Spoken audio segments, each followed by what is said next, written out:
This is UMAR AHMED for IFLTV in association with MTK Global. We're in Providence.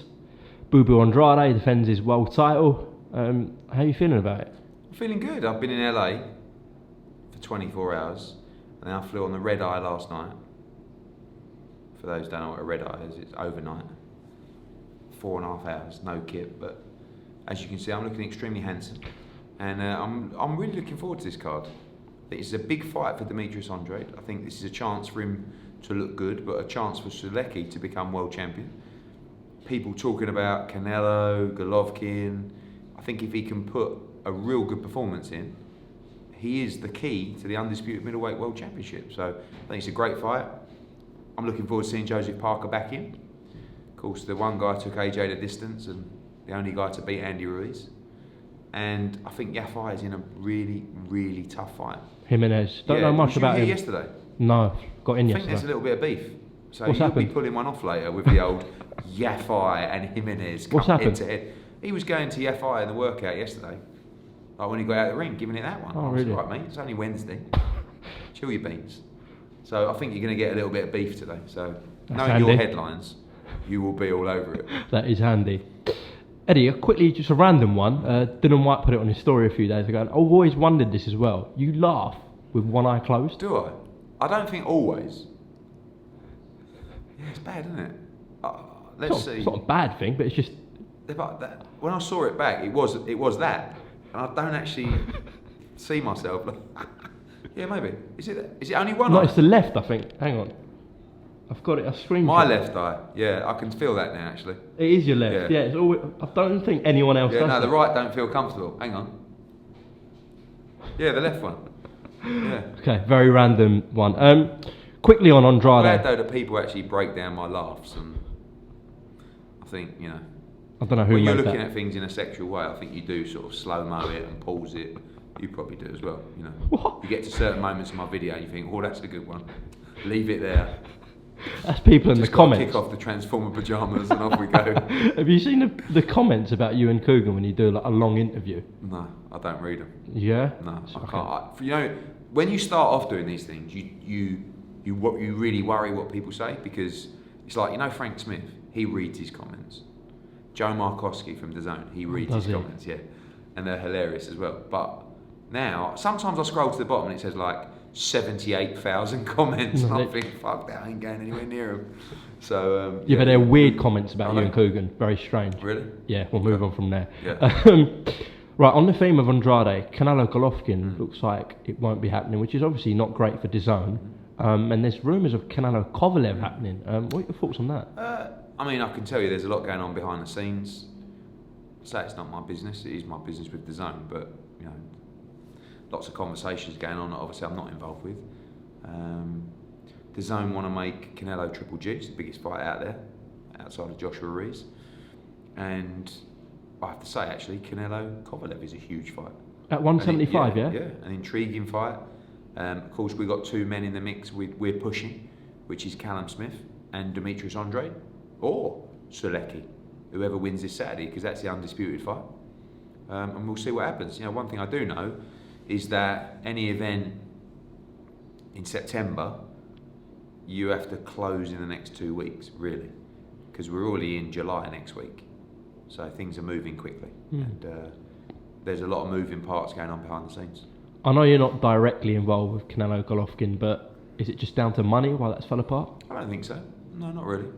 I think Canelo has got some things that he feels that maybe he wants to do, maybe moving up and doing something a bit crazy, and fighting Kovalev. I say no. I'm very, very sure the Triple G fight will happen. If it's not in September, it will be in May. Obviously, there's obligations to both fighters to make that fight happen. It's just whether it happens next or not. If Demetrius pulls through this Saturday, that leaves a sort of an opportunity for a Golovkin fight. Surely he's going to do something before that Canelo fight. You can go then to Canelo and say, "This is the undisputed fight." I keep saying to Demetrius, "Just got to keep winning, mate, because this huge fight's coming. You're the final piece of the jigsaw for the undisputed middleweight championship."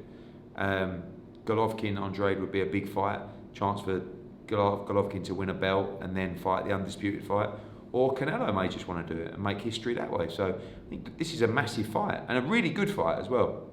Sulecki's a great guy. You know, we saw him in a great fight with Danny Jacobs, great fight with Rosado. He's never in a bad fight. And he'll bring the action. It's going to be a big crowd. It's a big moment for Demetrius, to be honest with you, because it's just mad, isn't it, where this guy is an Olympian, he's a 3-time two-weight world champion. He's never boxed in his hometown. I mean, like, and we're going to have 7,000 in there. It's going to be jumping. And it's like, how has no one ever boxed you in your hometown? Got a really nice arena. Dunkin' Donuts. Yeah, How many really, does it hold? Holds about 9,000. So nearly close to 7 yeah, now. we'll have about 7,000 in there. We'll have nearly all open. Not some of the top tier won't be open, but that's a big crowd for America. Why is he not known? I don't think it's not. He's known. I just think. No, outside of boxing, he isn't though, is he really? But I just think when you're not promoted correctly, and it's hard. It's no disrespect to his previous promoters, but you know, we boxed him 3 times in 8 months. Before that, he was boxing like once a year. But I feel this is his breakout fight on Saturday. He's got to look good. You know, he's won handily the last 2 fights. Hasn't blown anyone away. On Saturday, he's got to blow people away, and he's got to get people talking. There's no promotion, there's no marketing like a great performance, and that's what he's got a chance to do on Saturday. Do you feel though his game will rise once he gets in the likes of Canelo, Golovkin, etc.? And I think it will rise even against Sulecki. I think Sulecki's a world-class fighter. Gave Jacobs a good fight. Really good fight. He's tough, he's game, he comes to fight, he's got a big heart, but the style should work for Demetrius. You know, Demetrius against someone that's going to run like in his last fight, Akavov, just ran for 12 rounds. Hard to look good. This fight, I think the styles will really gel. He looked decent against, what was his name, Katendokwa. He yeah. dropped him but a few times. It was a tough fight. I mean, that fight come at 10 days' notice or 2 weeks' notice. The guy had 18 knockouts in 19 fights with very small tape on him, you know? So it's hard to really get into that fight. So he was a little bit cautious, but everyone in boxing knows Andrade is a quality fighter, probably technically the best middleweight out there. But Billy would probably have something to say Billy about had 2 chances to fight him. He failed a drugs test and he pulled out the next fight. And I'm sick and tired of getting, you know, when's he going to fight Billy Joe Saunders? It's like, fuck me, what else can we do? You know, the first fight, the drug stuff, history. You know, I like Billy Joe Saunders. I believe what he says in that, but the fact is he failed a drugs test, okay? Second fight, he was made mandatory straight away to come back and fight him. And he decided not to fight him. You know, there was big money in that fight. He could have won that fight and boxed Canelo and Golovkin. Was that what was in the offer? Yeah. Yes, absolutely. But he chose to fight for the super middleweight world. And, I'm sure he's got big fights in him, but really the money fights for Billy are in the middleweight division. I don't understand the move. Well, Callum Smith's a huge fight domestically, though. But it's not as big as Canelo. No, of course it's not. No, or Golovkin. So, but, you know, we've got to make that fight. Any updates on that? No, I'm seeing Callum next week. Billy Joe Saunders put an offer in to fight John Ryder in September. So we're looking at that. But he's also mandatory to Callum. So we'll see. But I want to get Callum active. I want to box him in September. I think it sounds like Billy Joe and Callum will both box in September, which would be great. And then maybe we'll do the unification in December. Okay. WBC have made this franchise champion thing. Canelo is now the franchise champion and Charlo is the full champion. What is that even about? I only saw it last night when I was travelling. I mean, I think we've got to be careful because the things that put fans off boxing are the politics, too many belts. Now, not only have we got too many belts, we've got like 3 or 4 belts within every organisation. Not every organisation. So I'm not going to say too much on it for now. People have been commenting about the Wilder-White situation where Wilder could become the franchise champion. That's a problem. That's a problem because Dillian White, if he beats Rivas on July 20 at the O2, will be WBC interim world champion and will be the mandatory for Deontay Wilder. But what we don't want is Wilder having the opportunity to move to franchise champion, and then Dillian just gets a shot at what would be the regular title, if you like. So I haven't seen enough about the franchise champion to comment, but we'll see what happens over the next week and what I say on it. I don't like the name. Terrible, isn't it? Let's be honest. I quite like Emeritus. Like if you're going to do something like that, you know, with the WBA, right, with the Super and regular, yeah. I know people don't like that. There are occasions where I don't mind it, right? Like if you've unified and you're going for another unification, like with Danny Roman, who is the WBA IBF champion, we want him to unify against Navarrete or Ray Vargas. But he's got a mandatory in one of our fighters, Makdaliev, who, you know, there's a chance, I believe, for a regular title to come in. Let Danny Roman unify and try and be undisputed. But at the same time, if you're working into a mandatory position, you're looking for a shot at the big fights as well. It is difficult. You know, a lot of the times, and this won't go down well, but I do sympathise with the governing bodies sometimes, because you have to remember, Umar, these people are getting hounded every day. Like, I'm hounding the WBC right now about Dillian White. Al Heyman will be hounding them not to give Dillian White a shot. You know, Bob Arum will be hounding them on something else. So it's not always easy, but you know, we can't just continuously piss fans off. Lomachenko Campbell, terms agreed for 31st? Yeah, pretty much. I mean, again, I said to the WBC, look, we're finalising the contracts. August 31st looks like the day 02. Please wait for us to announce and we'll get the contracts. They put something out, didn't they? 2 minutes later, with posters all over their social media. And I didn't even have a chance to speak to Campbell about it. So Campbell sort of said, hey, I'm like, we haven't finalised the contract Is yet. he okay with the terms? Yeah, we've got to do a contract. I mean, with both sides. Lomachenko hasn't signed a contract. Oh, really? No, but it doesn't work like that. You talk about a date, you talk about the money, you cancel purse bids and say, look, we're going to reach a deal, and then you go to contracts. Okay, so that's what we're doing now. We're going to contracts. There's going to be things that Lomachenko don't like in the contract, which we have to negotiate with Bob, vice versa with Luke Campbell. So until that fight is announced by Matchroom, and when you announce a fight, it means that the contracts are signed. So until the contracts are signed, we will announce the fight. Okay. Next week, right? Basically, hopefully August 31st, 02. Big fight. Big undercard as well. Big undercard. And probably the only time you will ever see Lomachenko here. And do not rule out Luke Campbell in that fight. Trust me. I know everyone says, oh, he's going to hit Lomachenko. This is a perfect fight for Luke Campbell. Maybe that's an overstatement. I mean, this is the perfect opportunity for Luke Campbell to be in a mega fight where everybody writes him off, and him and Shane McGuigan are right up for this fight. Done well to get the main man over though. Your usual, usual suspect. Not yet, but I'm sure you will. The usual suspects on Twitter that give you grief, they're actually all giving you praise for that. So I don't know if that means much. Praise is always nice, isn't it? Look, I don't. Despite the fact you have to try and distance yourself from stick and hate, I can't deny that I'd rather get loved than hate.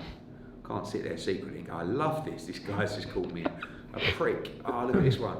Oh, you're a fat con man. Yes. Oh, yes, I love it. So you want to really, you want to get love, respect, because the main thing is you want to get appreciation for what you put in. It's not about just getting praised every day, but for the hard work that you put in. It's nice when people say, fair play, nice one, good show, this is going to be a cracker, I'm excited for this, blah, blah, blah. So, but you have to roll with the punches and know that not everything you do is going to be loved or accepted. Well, July 6th isn't getting a lot of love at the moment. No. People are constantly asking me what's going on. You did say to me at your call that you're adding another fight. It's going to be announced soon. What's the sort of situation? Yeah, we're going to be making an announcement on July 6th soon. It hasn't been easy, to be honest with you. I mean, the whole point was that Joshua Buatsi was going to headline that card. Why didn't he? Has he just been too active? Yeah, he boxed in New York, and although it only went 4 rounds, he went home. I think the jet lag messed him up a little bit, and just decided I'd rather go a month or so later. And that, excuse my language, fucked me really, because that was going to be my headline. So we'll be talking on July 6th very soon. It's not as strong as I wanted it to be. So we'll see what happens, and we focus on that. July 20th obviously is a great card at the O2. Work now towards August 31st for Campbell Lomachenko. And I said to Coogan the other day, there's going to be a bit of a shift in strategy from us for the new season, which is effectively the 1st of September. Because our Saturday night fight nights have to improve, and we have to invest more money in those cards, which is, it's not easy because the rights fees, the purses have doubled and trebled over the last few years, and the rights fees haven't. So it doesn't take a genius to work out all of a sudden it's very difficult to make big fights without losing a lot of money, which is not something I'm fond of.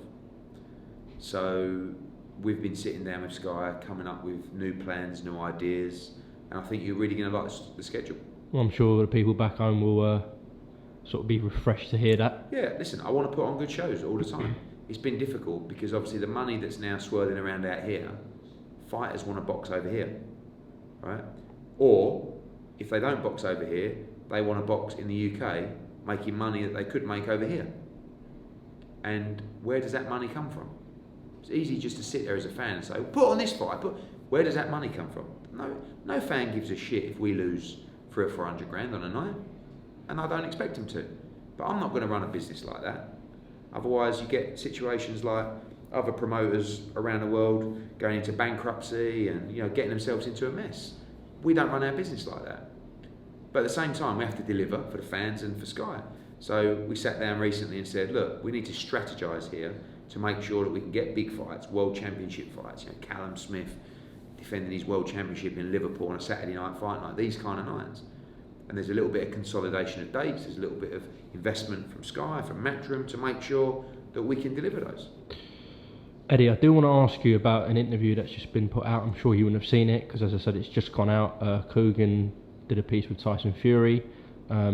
He had a little pop at you, said that it was your fault that Joshua got beat against Ruiz and that you don't know shit about boxing, his words. Do you want to respond? Or? Well, it's interesting that when we announced the Ruiz fight, everyone thought it was a mismatch and a disgrace. And now all of a sudden, we put him in with this monster in Andy Ruiz, who, by the way, no one ever thought he was a monster. It's not as if he's had 10 fights.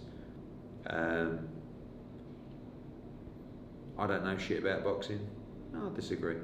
I've been around boxing for 30 years. I think I've done my time. I don't make the decisions in terms of who people fight. So I can't really be accountable for that. Should Anthony Joshua have beaten Andy Ruiz? Absolutely. Was he a massive favourite to beat Andy Ruiz? Absolutely.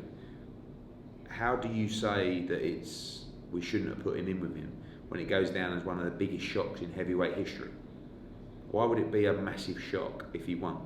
The answer is because he was an overwhelming favourite to win, and he wasn't good enough on the night to win. Now we've got to go away and get it right in a rematch. Tyson Fury is just like he's Jekyll and Hyde, isn't he? Depends sort of what day you get him on. When he's with me, nice as pie, and he wants to slag me off, but it's all a game. It's all a game. I like Tyson Fury. I think he's doing very well, and right now, he's the guy who's on the up. And Joshua got beat, so now he's got to come back, win a rematch, and if he wins a rematch, he goes to another level to everybody. But Tyson's Tyson. Again, I haven't watched the rematch, the interview. It's just gone out. I told you, we spoke before, I said, what did he say? And you told me what he said. It doesn't surprise me. It's called me a lot worse. It's quite complimentary for him. Looks like he could be facing Jarrell Miller in October. I know you touched upon this with Coogan the other day, but yeah, just what do you make of that? I doubt it. Oh, you don't think it'll happen? No, I doubt it. I know Aaron will be trying very hard to make the Wilder fight next. They won't want to pay him again for beating someone like Tom Schwartz. Didn't do anything for ESPN, didn't do anything on the gate. They won't want to spend that type of money again.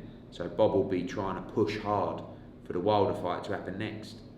And I think PBC will say no, we'll do it after the Ortiz fight. So we'll see what happens.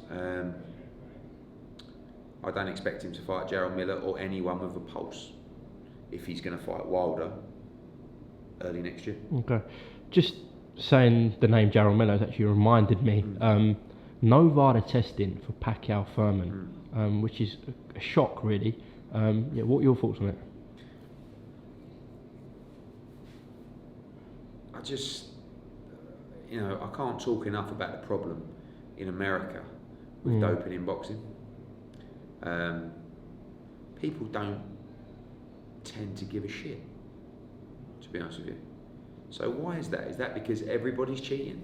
Is that because someone's cheating? I mean, like, if I'm a fighter and I'm not cheating and I'm fighting at that level, the first thing I want is to make sure that my opponent's not cheating as well, right? So when you get a fight of that magnitude, where, I don't know, the combined purses are $25-30 million, Could be more, really. it's 30 grand to do VADA testing. But now they'll come out and go, no, we're going to start now. It's fucking irrelevant. You start 8, 10, 12 weeks out of VADA, 14 weeks out to get the full effects, because this is and it just puts a wrong message. Why, in a fight of that magnitude, are they not VADA testing? Oh, we're doing Nevada State Athletic Commission testing. Come on. We all know independent body VADA is the only body that's going to consistently test you and catch you. So I don't understand why fighters aren't put in pressure. I feel like going to DAZN and saying, I think we should invest in VADA testing so that all our fights are VADA tested. That's a great message for the sport. So that's my thoughts. Well, if you do that, then maybe ESPN and Fox. Yeah, but it's just the cost. But Umar, not every fighter is going to want to get tested because many of them are cheating. So, like, and maybe others that aren't, or in other fights are cheating as well, so they don't want to be VADA tested. But surely, the message has got to be this has to be a clean sport. So we need testing. And it's not coming from the commissions or a global body, a national body, boxing in America. So therefore, maybe it has to come from the promoters, or maybe it has to come from the broadcasters. It's very expensive. If you're doing proper VADA testing across a whole card, it could be costing you $150,000 a card. It's a lot of money. So we need help from everywhere. We try for every major fight to have solid VADA testing for 12 to 14 weeks. Yeah, Pac-Thurman, that's a Fox pay-per-view. One of the biggest fights in America this year. And I don't know what sort of the response has been from the American public, whether they're bothered I don't even think they know about stuff like that, Outside no, but even in boxing, outside of the hardcore fans, I've seen it on social media, but everyone's like, what the fuck? But I don't see why you wouldn't want VADA testing for 30 grand when you're talking about $30 million worth of purses. Strange. Stinks. Just back to the Manchester card, Coley, Ivan Garbu, European champion. Coley's been made mandatory for that. Obviously, he's got to beat Jack, so the winner of that will be the mandatory for him. Purse bids, I think, July 17th. Yeah, both fighters are up for that fight. It's a very tough fight. He's a good fighter. But, Coley wants to move fast. He's already shown that. And I think he's not far away from fighting for a world title now. I'm looking forward to seeing his development with Shane. And I think I believe Lawrence can go and win world titles. So even before that European, go straight into a world title. Lebedev's boxing again, isn't he? Maybe, I'm not sure yet. Okay. I think that's undecided. But I think the level he's boxing at now to world level is a big jump, and I think the European title will be a great step between them. But it's a very dangerous fight as well. Goyat has pulled out of his fight with Amir Khan. I think he was in a car accident. I'm not too sure what happened. He's going to be fighting Billy Dib. Just your reaction to it? I was glad that we pulled out, basically. Look, I think what they're doing over there is unique. I can't knock it. I think it's great to be developing boxing in those regions. And they're in a difficult position. Goyat, look, Billy Dib's a much better fighter than Goyat. He retired at Super Feather. Yeah. Oh, did he retire at Feather or Super Feather? Super Feather, yeah. But the whole point initially was India versus Pakistan, and now obviously it's very difficult when you've got 2 weeks to go to bring in a credible guy, and they went for Billy Dib. So this is more of an exhibition thing for Amir, and what we want to do is try and get that Kell Brook fight when he returns. Well, he came out on TalkSport, I think it was yesterday. Says he wants to enter new negotiations. We have. I've made Kell an offer. and I'm sitting down with Amir and his lawyer when he's back, and we're going to try everything we can to make it happen. Okay. Brook, I know Team Brook want that Crawford fight. Let's just say Crawford doesn't land and the Amir Khan fight doesn't land. What else is there for Kell Brook? There's big fights at 154, but I feel like, time. It's all very well saying you only want the mega fights. Really, that has to be this year. So I think if you start going into 2020, and Kell's been out then for a year, you may never see him fight again. But he still has the desire to fight. He wants to fight. He wants the big fights. Is Jesse Vargas a big fight, him and Kell? Yeah, fairly. I mean, Liam Smith. It's a good domestic fight. Both fighters can get their teeth into. But I think one of his guys in his team said that he just wants literally the mega fight. Yeah, he can't get up. No. But is Liam Smith a mega fight? It's a very big domestic fight. But it worries me a little bit, that I can only get up for the mega fights. And I understand that, but sometimes you've got to have a little bit more about you, be a better pro and say, if I want to build towards that fight or wait for that fight, I'm going to get back in the ring, I'm going to improve, I'm going to keep sharp, I'm going to keep my weight down, all this kind of stuff. But we're trying, and we want to deliver that big fight for Kell. When Amir signed with you in Matchroom, all the talk about the third fight was it's going to be Kell Brook. Obviously that didn't pan out. Now people are suggesting that he might be playing a game again because there's the Pacquiao-Thurman winner out there. Yeah, I think he definitely wants the Pacquiao fight. That's his first preference. So Kell could be next year then. Yeah, but I can't. To do that, I mean, Heyman's got his ideas about the winner of that fight going on to fight the winner of Porter against Spence, which would be the natural move for the PBC. So I'm not sure whether the Pacquiao fight is realistic or not, but I do know Amir does want that fight. I do believe that he would have boxed Kell Brook if he wouldn't have got a Crawford fight. They offered him a lot of money for that Crawford fight and he wanted the challenge. But without that fight, I'm almost certain that he would have taken the Brook fight. Where does that fight land if it happens at Amir and Kell? O2? Yeah, O2 or Manchester? It's not a stadium fight anymore. Not in October, November, no. No, but let's say even next summer. Can that go in a stadium? I think it's too long. It's too long to wait. It's got to be October, November. Right, has to be October, November. Right, okay. So you could potentially have Lomachenko, Campbell at the O2 and then Brook Khan. Yeah, at Manchester Arena or the O2. And then you've got AJ as well. Of course. Coupled in with our new strategy. It's going to be a big end of the year. New strategy? What's going to change? We need bigger shows. We need to make more investment into shows outside of pay-per-view. So it's not rocket science, but... Risco, financially, though. Yeah, but we've got to do it because I feel like it's a pivotal time for British boxing. We can't, again, it's not just a case of me taking fighters to America. They want to go. Why do you think Tyson Fury will never fight in the UK again? Because all the money's in America. Do you not think you'll fight ever in the UK? I mean, well, not next. Not the one after. Not the one after that. So... Maybe a homecoming fight at the end of it? Maybe, but you're talking 2 years ago. Yeah. So, but, fighters want to earn the most money possible. So, whilst I obviously want to put on good shows in the US as well, if a fighter's saying to me, I want this amount of money, you've got to deliver it for him. If that's not possible in the UK, we bring him to the US. Cowyer Fire's a good example. He's making double this weekend what he'd make for this fight in the UK.